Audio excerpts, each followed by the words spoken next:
Pues hola a todos y todas. Tengo el placer de saludar a uno de los poetas españoles más leídos, con más seguidores y Premio Nacional de Poesía y de la Crítica. Tiene tantísimos libros. Busquen a Luis García Montero porque van a encontrar siempre un poema que les toque el corazón. Y además, desde 2018 es director del Instituto Cervantes. Luis, hola, ¿cómo estás? ¿Cómo estáis en la familia? ¿Todo bien? Todo bien, y un placer hablar siempre contigo, Isabel. Si toda conversación es un acto de hospitalidad, ahora poder hablar en nuestras casas, pues multiplica esa hospitalidad. Todo bien, y en medio de la preocupación general, de la tristeza general, la familia hemos tenido suerte y no tenemos ningún caso que haya necesitado hospitalización, de manera que contentos familiarmente y muy preocupados por lo que nuestra sociedad sufre. Y la situación del Instituto Cervantes, teniendo en cuenta que estáis en muchos países con diferentes circunstancias a nivel internacional y a nivel español, Luis. Pues una situación muy difícil, porque la pandemia, claro, afecta mucho a una red internacional como la nuestra. Tenemos 87 centros repartidos por el mundo y hemos ido sufriendo el calendario de la epidemia. A principios de febrero, pues tuvimos que cerrar los centros de Pekín y Shanghái, después los de Italia, y poquito a poco se han ido cerrando todos. Parece que el pico final en junio afectará a Brasil, en centros que ya los tenemos cerrados. El Instituto Cervantes es una institución de Estado, pero la mitad de nuestro presupuesto depende no de las transferencias del Estado, sino de los ingresos, la autofinanciación de nuestras clases, nuestros exámenes, nuestras actividades culturales, y calculamos que en el tiempo de la pandemia hemos perdido ya en torno a unos 28 millones de euros, de manera que tenemos la preocupación cultural de no poder desarrollar nuestro trabajo, aunque lo hemos reconvertido a una actividad online, pues como todo el mundo, pero preocupados también por una situación económica difícil. Porque no estábamos preparados, ¿no?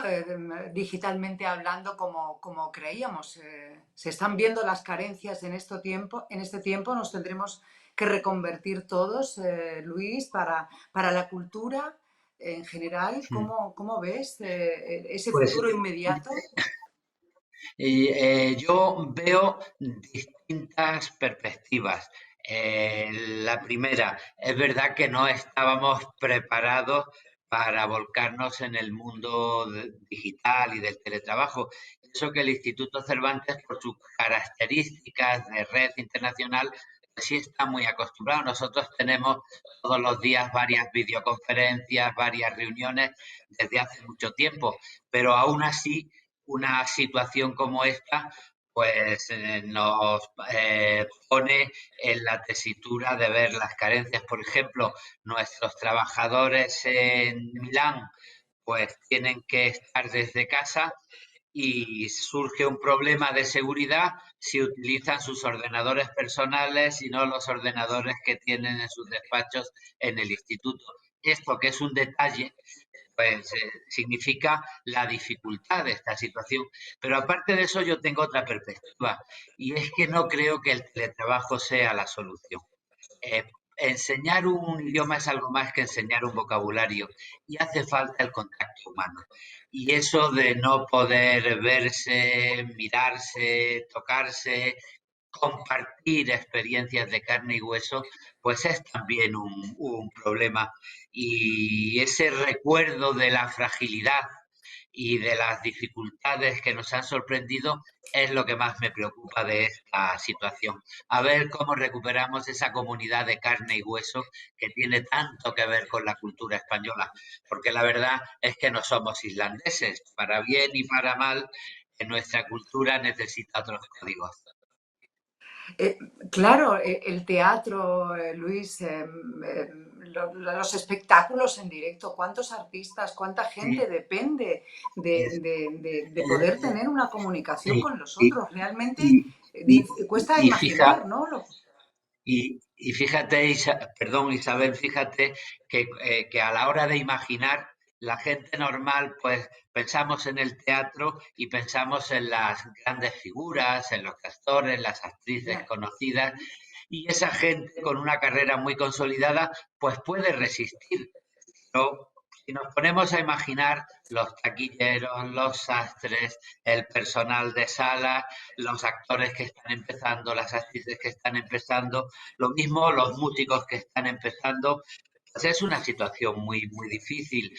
Si lo tenían difícil ya las librerías, pues habrá que pensar en métodos para ayudar a las librerías, a ver de qué manera las bibliotecas públicas pueden pensar, repensar bien sus compras en las librerías, porque sería también muy triste que la gente se encontrase sin librerías y que los libros que se vendiesen tuvieran que ser por plataformas digitales, ¿no?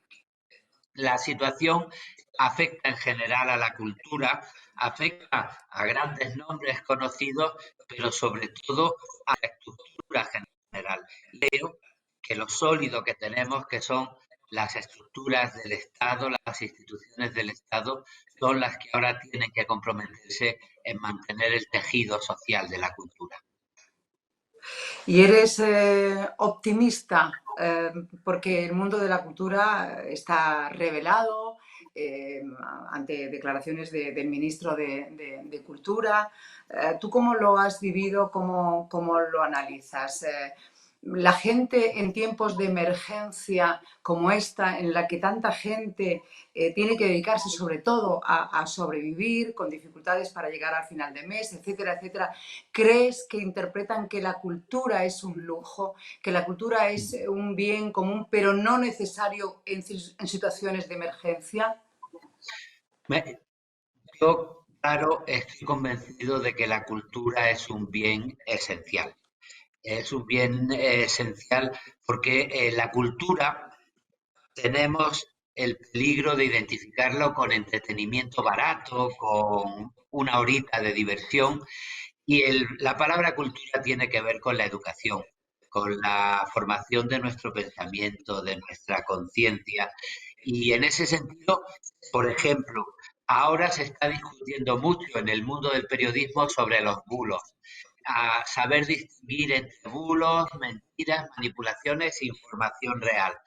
Bueno, pues personas formadas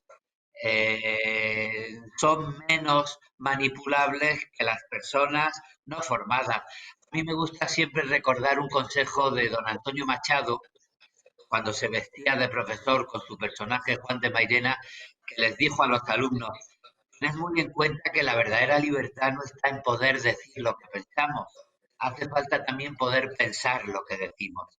Y la cultura es lo que nos ayuda a pensar lo que decimos, a hacernos dueños de nuestras propias opiniones. Por eso yo creo que las sociedades democráticas deben considerar la cultura como un bien esencial. Después de la polémica que se generó con primera comparecencia del ministro, el ministro pidió excusas diciendo: no he sabido explicarme, yo creo que la cultura es muy importante, y ha propuesto algo que a mí me parece fundamental: un pacto de Estado por la cultura, donde los ayuntamientos, las diputaciones, las comunidades autónomas y el gobierno hagan un pacto de Estado para ayudar al sector cultural, que no es un lujo. Y muchas veces en España ha corrido la opinión de que si la gente de la cultura es caprichosa, de que si lo único que quieren es dinero, ayudas del Estado, se les ha llamado pesebreros. Si yo comparo los presupuestos del Estado para el Instituto Cervantes con los presupuestos del Estado alemán para el Goethe, del francés para el Instituto Francés, de Inglaterra, del Reino Unido para el British Council, si yo comparo los presupuestos en cultura de Italia, de Francia, por ejemplo, voy a poner un ejemplo para que la gente lo entienda por algunas críticas que he oído últimamente. eh, el presupuesto que tiene el gobierno de España en los presupuestos prorrogados para el cine son unos 100 millones de euros en ayuda. Porque el gobierno francés, solo para ayuda a la producción cinematográfica, no para otras cosas del cine, sino para la producción cinematográfica, tiene 6 veces más, 600 millones. De manera que son injustas las críticas de que si en España se derrocha o que si la gente de la cultura es pesebrista, no es verdad. Lo que tenemos que convencernos entre todos, y por eso yo agradezco estas conversaciones, es que la cultura es un bien esencial y todos, la sociedad, los, los políticos, la prensa, la gente de la cultura, debemos comprender la importancia de la educación en una convivencia democrática. Qué importante eso que decías con respecto a los bulos y con respecto a la cultura, porque leer, o sea, no es aceptar o informarnos, no es aceptar todo lo que nos cuentan, todo lo que leemos, sino lo que tú decías, pensar y razonar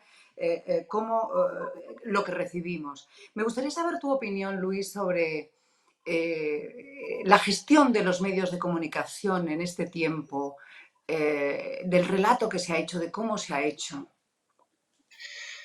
Pues fíjate qué razón tienes en lo de leer, porque la etimología de leer es elegir. Eh, Leer nos ayuda a saber qué tenemos que elegir y el que elige bien es la persona elegante. O sea que elegancia, lectura y elección tienen una misma etimología, ¿no?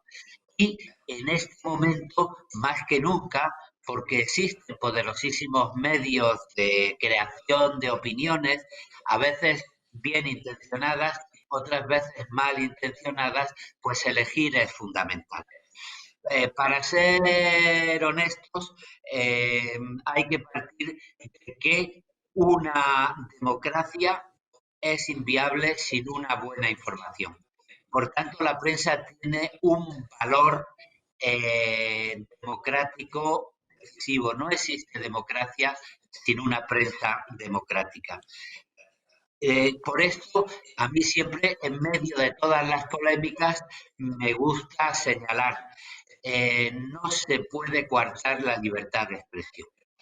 Hay cualquier limitación a la libertad de expresión acaba convirtiéndose en una tentación antidemocrática. Y a partir de ahí, pues debemos plantearnos las cosas. Sin coartar la libertad de expresión, ¿tenemos motivos para preocuparnos por el estado de la prensa?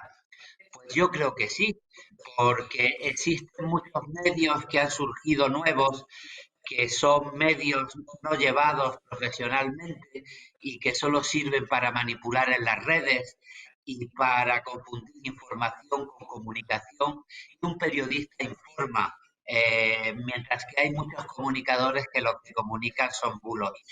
Después, claro, yo tengo otra preocupación también, y es que muchos de los medios tradicionales, sólidos, informativos, pues no tienen en sus consejos de administración, no tienen en sus propietarios a periodistas, sino que tienen a grandes fondos de inversión, a grandes bancos, a grandes fortunas. Y claro, por muy profesional que sea un periodista, si a la hora de informar pues tiene que ponerse en contra del propietario de su periódico, de su emisora, pues corre peligro, lo lleva muy mal también. Entonces, ese es el juego democrático que siempre es complejo. Hay que oponernos a cualquier tipo de limitación de libertad de expresión, pero hay que saber que la libertad no es una cosa que esté en las nubes o un buen sentimiento, sino que depende muchas veces de los intereses económicos, sociales, de los que son propietarios de los medios. Y en ese sentido, pues es muy difícil a veces la profesionalidad de los grandes periodistas. Ahí ya entra eh, la responsabilidad de cada uno, también del que trabaja en una universidad o del que trabaja en una institución, de qué manera se puede defender la propia dignidad y al mismo tiempo hacerlo compatible con las realidades que tenemos. Esos son los sentimientos que yo puedo decirte que tengo con la prensa. Mi apoyo más absoluto a la libertad de los buenos profesionales y mi preocupación por las condiciones que en el mundo de hoy, que no es el mundo de hace 40 años ni el mundo de hace 30 años, pues tiene la prensa para desarrollar libremente y profesionalmente su trabajo. Y de la gestión política, del ruido, de la falta de consenso entre todos los políticos. Luis, tú que también has estado en política, ahora desde la distancia, ¿qué aprendiste de la política? ¿Realmente en estos tiempos no deberían ser no sé, más inteligentes, más generosos, que los más inteligentes de todos los grupos se pusieran de acuerdo ante una emergencia tan grande? ¿Cuál es tu análisis? Mi análisis, si me permites, empieza volviendo a don Antonio Machado, cuando le decía a sus alumnos, confiar en la política y desconfiar de quien os diga no os metáis en política, porque eso es que quiere hacer la política contra vosotros y sin vosotros. Entonces, a mí me preocupa mucho la mala opinión que tiene la política generalizada, ¿no? En realidad los políticos se parecen mucho a nosotros. Es, la política forma parte de la sociedad y los defectos de la política son nuestros defectos en nuestro comportamiento como ciudadanos, ¿no? Yo creo que en situaciones difíciles eh, hay todos que preocuparse por solucionar los problemas de la sociedad y de la gente. Y, eh, y la gente debería respetar a la política y para eso hace falta que los políticos se hagan respetables, ¿no? Y ese es el problema. Una democracia sin política no puede mantenerse y al mismo tiempo los políticos deben trabajar por el bien de la democracia. Yo creo que el sectarismo, las corrupciones, hacen mucho daño a un bien fundamental para la convivencia como la política. Y hablábamos de estos momentos. Esto es una cosa que ha sorprendido a todo el mundo, la pandemia. No era de prever.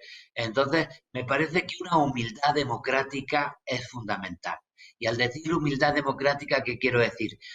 Bueno, pues los científicos nos están diciendo constantemente que no se sabe qué puede pasar. Yo cuando oigo hablar a un político casi siempre dice, pues no lo sé, no sé lo que puede pasar, vamos a intentar, creemos esto, esto, esto. Bueno, pues la política debería asumir que está intentando solucionar las cosas, pero que no tiene la seguridad de la ciencia y que está respondiendo a una sorpresa. A partir de ahí, pues hacer política de esta situación tan difícil me parece muy, muy triste, ¿no? Y yo creo que sería muy buena la unidad, sería muy bueno el pacto y sería muy bueno sacar varias conclusiones. Más que pelearnos y echarnos en cara los unos a los otros, vamos a unirnos y más que andar por las ramas, vamos a asumir que la sanidad es fundamental y que lo que nos ha demostrado esta pandemia es que no se puede recortar en sanidad, no se pueden reducir las plantillas de la sanidad y que hay que invertir en ciencia y en salud pública. Y esta debería ser una conclusión que sacáramos todos, la gente de izquierdas, la gente de derechas y la gente de centro, ¿no? En vez de intentar utilizar este argumento para arañar un voto o desprestigiar al contrario. ¿O para hacer caer al gobierno, Luis? Sí, yo he visto, Isabel, que una política fundamental de ciertos grupos, y al hablar de ciertos grupos no solo hablo de grupos políticos, es intentar derribar al gobierno. Y a mí me parece que esa no es la prioridad de este país. El Parlamento es como el que es y refleja el voto de los ciudadanos, que nos habremos equivocado o no nos habremos equivocado, pero es el reflejo del voto de los ciudadanos. Hay un gobierno, pues vamos a intentar que ese gobierno cuente con el apoyo de toda la sociedad para intentar resolver esta urgencia. Y una vez resuelta esta urgencia, pues que cada uno siga pensando como quiera. Yo, pues claro, ¿qué puedo decir? Que me identifico con un gobierno por el que siempre me he mostrado favorable. Cuando algunos me criticaban por pedir un pacto de Izquierda Unida con el Partido Socialista, diciendo que es que quería venderme y renunciar a mis ideas. Otros me criticaban diciendo que yo era un viejo comunista loco y que no se podía pactar con Izquierda Unida. Bueno, pues de pronto los más sensatos de una parte y los más sensatos de otra, pues han llegado a ponerse de acuerdo y me parece que se están enriqueciendo en este pacto y yo lo apoyo, pero soy honesto si digo que ahora mi preocupación no es apoyar a un determinado pacto político, sino apoyar al gobierno de todos que tiene que salvarnos o intentar dirigirnos en una urgencia como esta. Y a partir de ahí, después ya, una vez solucionado esto, pues seguiremos discutiendo y habrá gente que me siga llamando vendido al capitalismo y gente que me siga llamando comunista viejo empedernido. Bueno, pues cada cual podrá discutir, pero esa no es ahora la urgencia. Pero hay mucha, por parte de las élites, del sistema, de muchos empresarios, mucho miedo al comunismo, a Podemos, que esté en el gobierno, Luis, y a lo mejor no es el momento ahora, porque tenemos una emergencia, como tú dices, sanitaria, económica, en la que mucha Claro, gente se va a quedar por el camino. y fíjate que cuando se habla de comunismo, a mí me gusta decir que yo entré en contacto con el Partido Comunista en España en el año 1976, que era un partido que lo único que tenía era una herencia de lucha contra el franquismo y la dictadura y que se organizaba por que llegara la democracia a España. Si a mí me identifican la palabra comunismo con Stalin o con las dictaduras comunistas, tengo yo más miedo que nadie, porque estoy acostumbrado a estudiarlas y para defenderme de ellas, vuelvo a repetir, la libertad es fundamental para una sociedad democrática. Entonces, lo que no se puede es porque existiera una dictadura en Rusia, pues por ejemplo, en vez de limitar las críticas a esa dictadura feroz que yo desprecio, pues que se quiera utilizar la palabra comunismo para impedir otras cosas que a mí me parecen muy necesarias democráticamente. Por ejemplo, que el Estado pueda distribuir la riqueza. Por ejemplo, que el Estado pueda asegurar una sanidad pública para todos, que el Estado pueda asegurar una educación para todos y que el Estado, cuando hay un problema de este tipo, pues comprenda, por ejemplo, que hay que ayudar a la gente que se queda sin trabajo, que no basta solo con ayudar a las grandes fortunas, que también hay que pensar en mantener la dignidad laboral, el mayor número de puestos de trabajo posible, que hay que intentar pensar en una renta mínima para que la gente que se queda sin ingresos ninguno, es que antes estábamos hablando de cultura, hay mucha gente de veintitantos, 30 años dedicada al teatro, a la música, que ahora se ha quedado sin posibilidad de ingresos, que no va a haber conciertos. Bueno, pues la pervivencia de la cultura, como la pervivencia de cualquier otro sector, pues nos lleva a pensar que hace falta un mínimo salario de ayuda para que la gente pueda comer, para que no se muera de hambre. Y yo de todo eso estoy convencido, Isabel, y en ese sentido, a mí me parece que la democracia tiene dos ejes básicos, la igualdad y la libertad.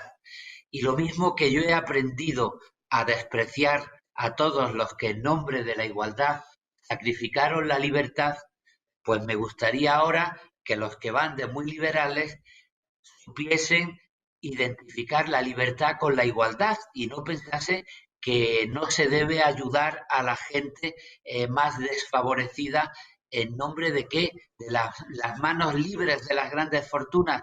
Yo eso también creo que es una amenaza para la democracia. Luis, tenemos que ir terminando. Me gustaría que nos recomendaras un libro para leer en estos tiempos. ¿Algún libro que te haya emocionado en estos días? ¿Alguna recomendación? Sí, yo, ¿sabes lo que estoy haciendo? Releer. En este confinamiento, eso de pagar por la biblioteca y buscar, por ejemplo, me lo he pasado muy bien releyendo La vida es sueño de Calderón de la Barca. Qué poeta era Calderón de la Barca, ¿no? Y cuando la poesía además se sostiene en un argumento, le llega mucho más a la gente no habituada a leer poesía.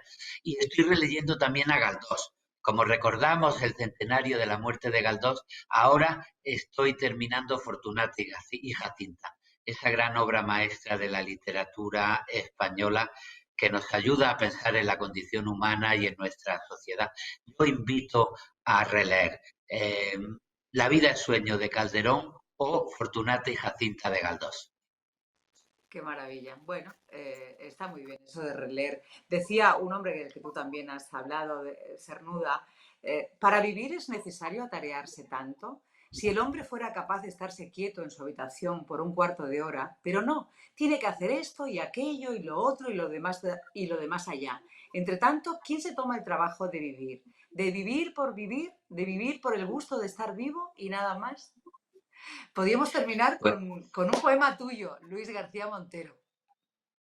bueno, pues te lo agradezco. Mira, estoy terminando un libro en el que llevo trabajando algún tiempo y se me ocurre, porque además es breve, leerte el poema final de ese libro. Pero estás Lo he escribiendo titulado estos días, Luis. Luis, ¿estás escribiendo muy, estos días un nuevo libro, estoy, nuevo poemas? estoy escribiendo un libro de poemas. Voy muy despacio porque ahora ya a mi edad eh, eh, eh, si antes había prisas, ahora ya no hay ninguna prisa, voy muy despacito y estoy escribiendo un libro, llevo con él desde 2017, que se titula No puede ser así, porque es un libro que quiere ser un breve resumen de la sociedad en la que estamos viviendo.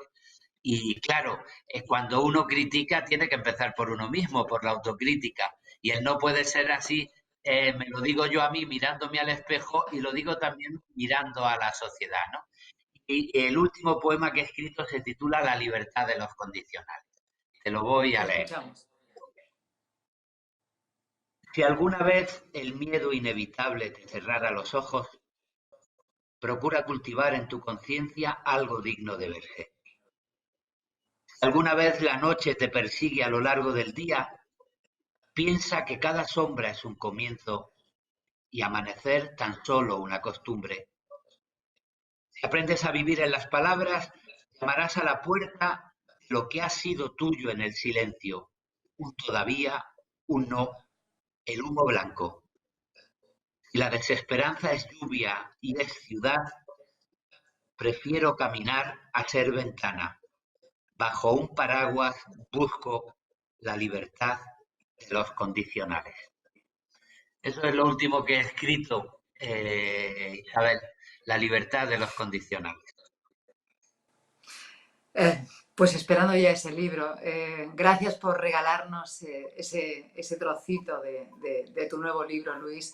Te leeremos siempre porque efectivamente la poesía, la cultura es el pan del alma, podríamos decir. Y por supuesto que se necesita del pan para alimentarnos, pero también todo aquello que nos hace ser mejores. Muchísimas gracias, siempre es un placer escucharte, Luis. Gracias, gracias a ti. ¿Sabes lo que decía Federico García Lorca? Cuando alguien me pide pan, yo le doy medio pan y un libro, porque esa es la mejor manera de combatir el hambre. Y déjame que te agradezca, ya como poeta, la afición y el amor que has sentido siempre por la poesía. ¿De qué manera has buscado siempre un hueco para la poesía en todos tus programas? Isabel, yo te lo agradezco. Es por egoísmo, es que me hace más feliz. Y veo que a la gente le gusta, por lo tanto, hay que tirar por ahí. Pues, Muchísimas pues gracias, por Luis. ahí, Hasta siempre, un ahí abrazo. seguimos. Un abrazo, Isabel.